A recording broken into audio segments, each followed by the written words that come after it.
What needs to change about copyright law? You know, I I think it depends on what problem we're trying to solve here. So I wrote this book last year. So I wrote 8 books during lockdown. I write when I'm anxious. So as I talk about the books I have out and coming out, it's going to get confusing. I freely stipulate to that. But I wrote a book last year with my colleague Rebecca Giblin from the University of Melbourne. She's a copyright expert, about how it is that the copyright has gotten like stronger consistently for 40 years. Like, it covers more kinds of works, it covers them for a longer time. The penalties for violating copyright are harsher. It's easier to prove an infringement and get those penalties. And the things that are considered infringement are broader. And that has happened every time we change copyright for 40 years. And yet, even though the entertainment companies themselves are much larger and more profitable than they've ever been, the income that goes to creators, both as a share of the income that goes to the entertainment companies and just in real terms, like how much money you've got in the bank at the end of the month, the share of income going to creators has gone down over those 40 years. And we wanted to figure out what the hell happened. And what we concluded is that when you are in an industry that has 5 publishers and 4 studios and 3 record labels and 2 ad tech companies and 1 company that controls all the ebooks and all the audiobooks, that giving a creator more copyright, right? That is to say, a right that you have to bargain with as an individual with an employer, with another firm in order to get paid, that under those conditions, giving the creator more copyright, it's like giving your bullied kid extra lunch money, right? There isn't an amount of lunch money you give that kid that will get them lunch. In fact, if you Mm. just keep giving that kid lunch money, the bullies are going to get such a fat bank balance that they'll just peel off some money and like run a global campaign saying, won't someone think of the hungry children? Give them more Mm. lunch money, right? Like the zombie in Dawn of the Dead who picks up the cop radio and says, "Send more cops," right? Send more copyright, right? So like today, we have the studios who spent the last 20 years telling us not to copy DVDs, proposing that they're going to copy actors, Right. right?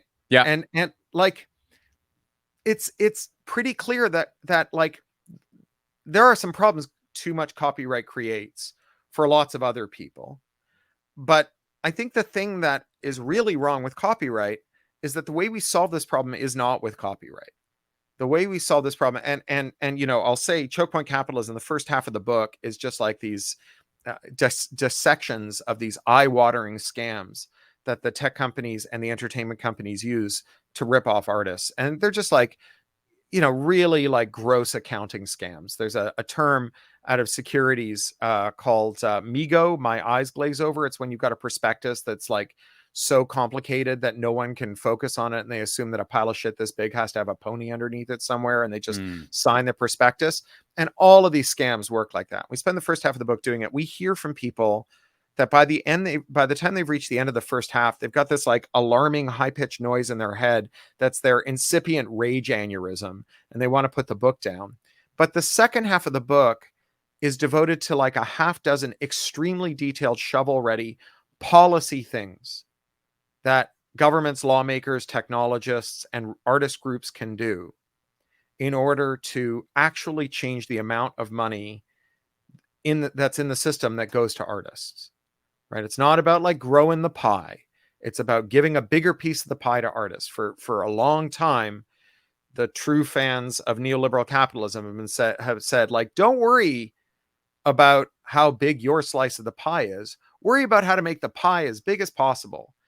And like, there's some sense in which that is true, right? If you're going to get a third of the pie and the pie quintuples in size, that's great. But if your slice of the pie keeps getting smaller and smaller, even as the pie gets bigger, it doesn't matter how big the pie gets, you're going to starve, right? And so, like, for example, there is this widespread problem with everyone who gets royalties, which is that if you audit your royalty statement, you will often find that some of your royalties went missing, that you're being stolen from. And Mm. we cite a company here in Los Angeles that audits record company royalty statements. And they've done tens of thousands of audits over 30 years. And in all of these audits, in every instance in which they found a discrepancy in the accounting, except one, the discrepancy was in the favor of the label and not the artist. Right. So this must be due to some kind of horrible localized probability storm that's very vexing for their CPAs, that just makes all of the errors go in their employer's favor. But when you, as the artist, notice that you've been stolen from and you say, hey, you stole my money, the label says, oh, you musicians are adorable, but you can't do math. We don't actually owe you anything, and you can't afford to sue us. But tell you what, we're good natured slobs. We'll give you half of what we owe you, what you say we owe you. And all you have to do is sign this non disclosure agreement where you have to promise not to tell anyone else how we stole from you, because we're stealing from everyone else in the same way. You can't go around and tell all your buddies so they show up asking for their money too. Now, contract is a matter of state law. And almost all of these contracts are settled in 4 states because that's how monopoly works. You've got California and New York, Washington State because the games companies and Amazon. You got Tennessee because of Nashville. If we were to amend one or all of those state contract laws, and remember, state laws are a lot easier to amend than federal regulations or laws, to say that as a matter of public policy, non-disclosure cannot be enforced where it pertains to material misstatements or omissions that were down to the detriment of people owed a royalty, then at the stroke of the pen, we put more money in more creators' pockets than 40 years of copyright term extension combined. Right? It's like a crack in the machine. We stick a lever in it, we wiggle it around, and money pours out of the machine and into artists' pockets. Right? So, like term extension, copyright scope extension, all of this stuff is the right to be angry at your audience for listening to your music and reading your books the wrong way without getting paid for it. But amending contract law is the right to like put groceries on your table and put braces on your kids' teeth and pay your goddamn mortgage. Right. So one of the things that we need to fix about copyright is we've got to get artists to stop like going like the first thing we reach for whenever anything goes wrong is the copyright lever. Right. So you got the AI fight right now, which is like a real live fight. I don't want to pretend it's not. And you got a bunch of creators out there who are genuinely and legitimately worried that their bosses want to fire their asses and replace them with a shell script. And that is 100% true. And their bosses will do it even if the script sucks, even if the software sucks. Because like we've all called a switchboard that's now run by an interactive voice response system that replaced a human operator who is good at their job. And the IVR is terrible at its job. And, Mhm. the boss fired that person and replaced them with bad software. We should like legit be worried that our bosses want to fire us and replace us with software. So then you get these people who are like, okay, well, you can't do that without taking our work and training the model. So maybe we should sue the companies that make the models for taking our work for copyright infringement. And there's a problem with that, which is that it's just empirically not a copyright infringement, right? Like all the settled law of copyright says that making a transient copy of a work for the purpose of mathematical analysis and study, it's just not a copyright infringement. Like I'm on the kind of radical fringe of copyright reform, but my arch nemesis, like the people who wouldn't piss on me if I was on fire, this is the only thing we agree on, is that this is just fair use, right? Like a model like Midjourney takes an image and reduces it to a single byte. Retaining a single byte from a 2 megabyte image is not a copyright infringement. It just isn't. So on the one hand, they're just like wrong, and they're being sold hopium by grifty 1-800 lawyers who are like, come and join my class action suit. Maybe we'll get a settlement out of these companies, because the companies don't want to talk about where their training data came from because they probably did all kinds of sketchy shit to get it, and they don't want to go through discovery. Maybe they'll throw a settlement at it, but it's like it's not a copyright infringement. It just isn't a copyright infringement. But maybe that's a problem with copyright law. Maybe we should fix copyright law and make it a copyright infringement. Now, will that fix the artist problem? I'm here to tell you, I think it will not, right? Because like already, if you're a voice actor and you're doing video game work, which is the largest plurality of work for voice actors, every recording session already begins with, my name is Cory Doctorow, and I hereby assign the right to train a model with this recording. And if you don't like it, you can hit the bricks because there's someone else who'll come and do that recording session if you say no, right? So this is not a thing you solve by being like an LLC with an MFA, right? Like being a small business person who negotiates with another business. This is a thing you solve on the picket line with SAG-AFTRA and with the Writers Guild And, I'm on that line a lot because I live in Burbank. It's around the corner from my house. I'm a member of the Animators Guild. We're not striking, but I go out there just to support them. And like they're amazing people, right? Yeah. And they are fighting in the way that makes sense. But let's say that we got the copyright and the big firms were able to fire our asses and replace us with scripts because they could just require us to sign that copyright over. What does that do to everyone else? Well, I'm not hugely impressed with I hate calling it generative AI because it's not AI, it's not artificial, it's not intelligence, but let's, for the sake of argument, call it generative AI. I don't think much of the art. I think the LLM text is like a novelty, and the novelty wears thin. I think the images are, whatever, they're fine but not great. Fine.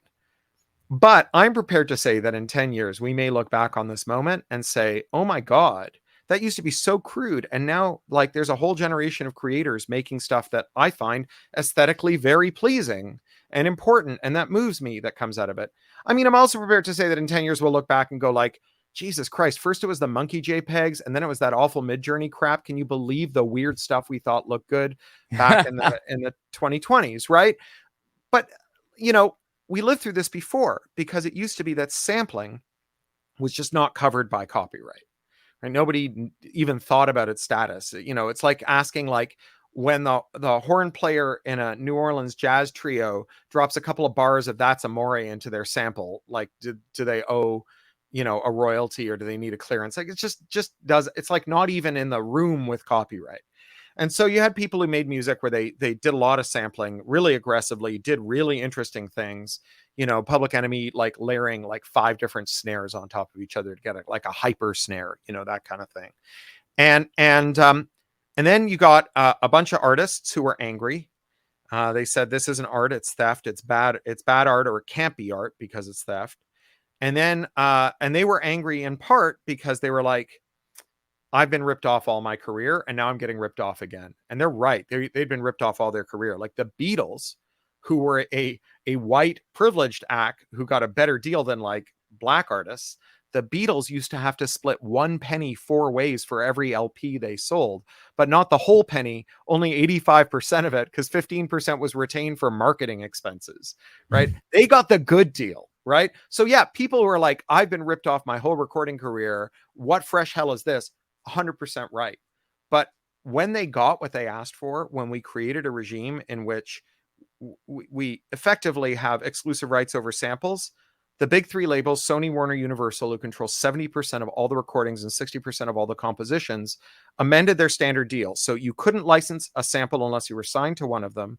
And when you signed to one of them, you had to sign away your sampling rights, which means that if you're a musician and you want to make art with a sample in it, you take money out of your advance, you give it to a record label, that record label gives it to a shareholder, not to another artist. And in order to give them that money, you have to sign up to abusive terms that pick your pocket in 100 other ways. So every artist is worse off as a result of this. No artist is richer. Every artist is poorer as a result of this. And there's a whole genre of music that can't exist anymore. So I mentioned Public Enemy. If you wanted to take A Nation of Millions to Hold Us Back, which is like their best-selling album, it was the best-selling album, hip-hop album of all time, in that era, and you were going to release it now and clear all those samples, you'd have to sell every CD for $150 because you literally cannot make music with that many samples in it and still be profitable, right? De La Soul's music just couldn't get cleared for 15 years. It disappeared for 15 years. It started coming back in March. There's some tracks they'll never clear, but the front man of the band died in February, right? Never lived to hear his music played again in the public sphere, this hugely influential band. It's just wiped out, right? So we made all artists poorer. We made a lot of art illegal, and we banished good art to the scrap heap of history. And we didn't solve the problem of artists getting ripped off by labels. So, I think that when we say, like, what's wrong with copyright, I think the thing that's wrong with copyright is that it's a tool that can be useful when you're negotiating among relatively similar sized firms or entities of similar bargaining power. But as a labor tool to ensure that creators are fairly compensated and that creative labor is respected, copyright is extremely limited and can actually be counterproductive and can amass power in the hands of the people who are exploiting creators, which allows them to mobilize that power to exploit more creators in more grotesque ways.